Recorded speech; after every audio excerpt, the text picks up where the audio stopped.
Hi guys, this is Bruno here with the football channel. I hope you guys are well. I want to talk to you a little bit. We had the Champions League group stage draw today, so I'm very excited about that, as I'm sure so are you. So as you can see in the screen on the screen, these are the eight groups we ended up with. Yesterday I did a little feature with the possible draws that we could have. So we ended up having a very balanced draw. I don't think any of the groups is overly weak or overly strong. We do have some couple of very strong groups and two or so groups that are not that strong. But overall, I think this is a good draw. I think we're going to have eight competitive groups. I think it's a very good draw for football fans in general. I think we're going to have some really good games based on these groups.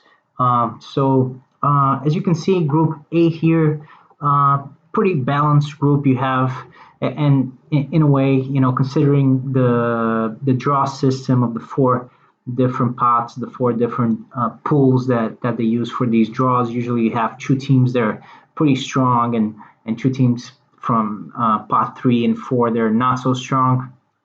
So Group A is a picture perfect example of that because you have the team from Pool 1, German champions, European champions, best team in the world, Bayern Munich. And then you have from Pool 2 a very strong team, usually always makes it very far in the Champions League, quarterfinals, semifinals, final, Atletico Madrid under Diego Simeone. So this very uneven group in a way because Salzburg and Lokomotiv, they're going to have a really hard time, and really I expect, and probably everybody expects, really the game there for Salzburg and Lokomotiv is just to finish third, which is still not bad when you get a group like that, and especially not for a team like Salzburg or Lokomotiv, because they can then access the Europa League after that. So that wouldn't be so bad finishing third for those two teams.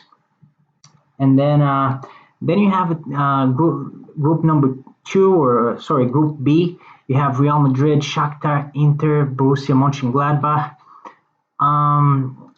That's also in a way. I mean, it's a little bit different from Group A, but we do have two. I would say the two strongest teams in this case, not from Pool 1 and 2. In this case from Pool 1 and 3. Real Madrid and Inter, really the two strongest teams in this group. Real Madrid, obviously, Real Madrid, they've won the competition 13 times before, so always very strong, always a threat. And then you have Inter Milan. They came 1 point short of winning the Serie A last year. They came 1 goal short or 2 goals short of winning the Europa League last year. So they're a very competitive team under Conte. This is a very good Inter. They have Lautaro Martinez, Lukaku, Eriksen. I mean, this is a very, very good team under Conte. They're very tough. And then you have two teams that I think have a very similar level of skill. Shakhtar and Mönchengladbach. They're going to be tough teams, and especially for Inter.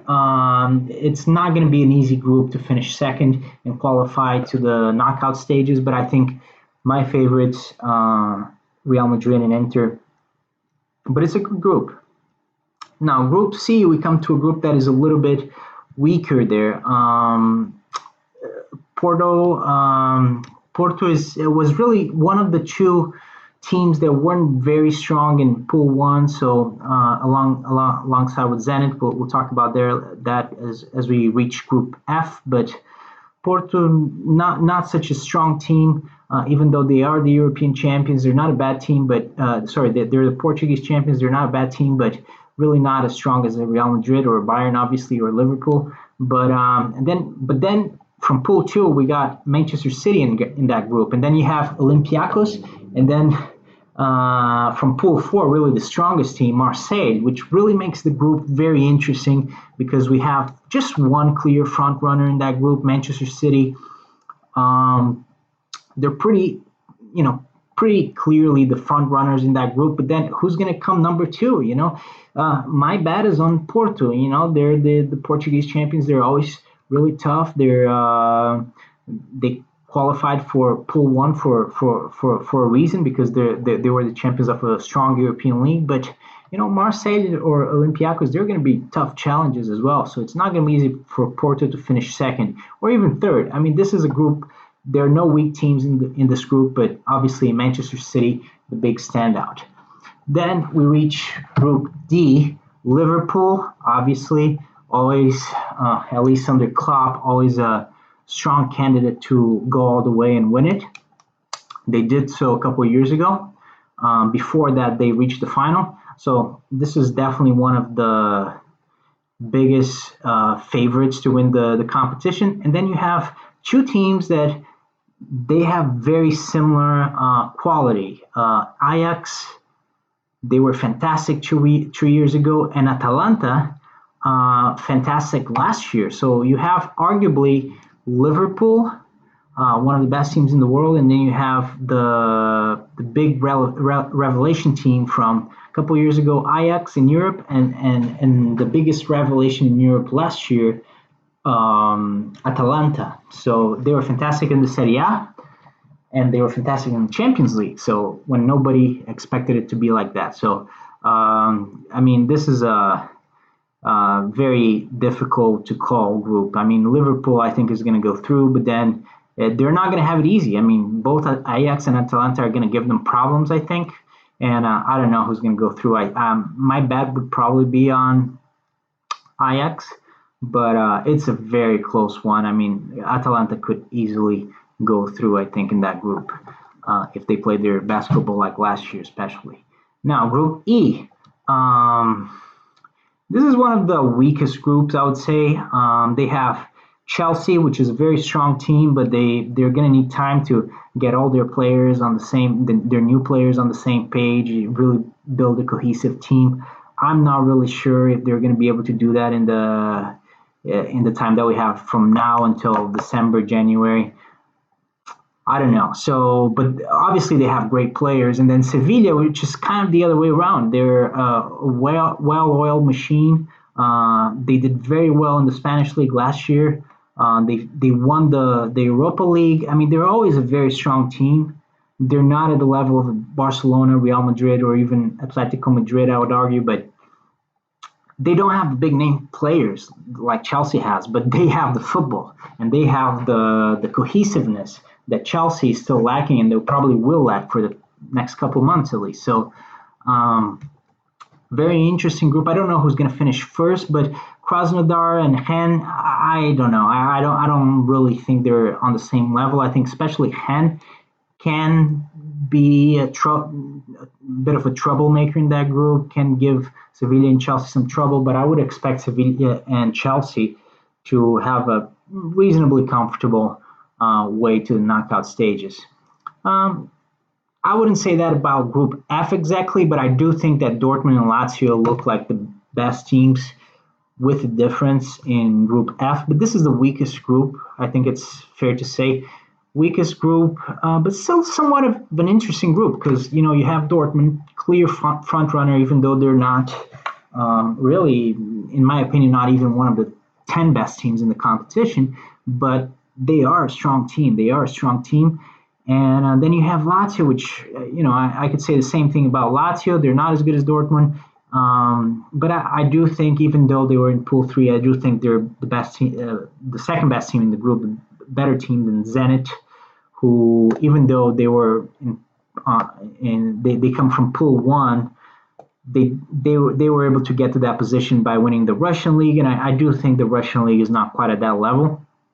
So I think Zenit, they're probably going to give Lazio a run for their money, but I expect Dortmund and Lazio to qualify for the knockout stages, and Zenit and Bruges to kind of try to grab that third position to qualify for the Europa League.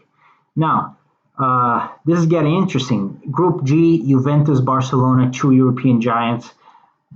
It's going to be beautiful because we're going to see Messi and Cristiano Ronaldo on opposite sides again and playing against each other, captaining their sides to, in a sense, to see who's the best player in the world still.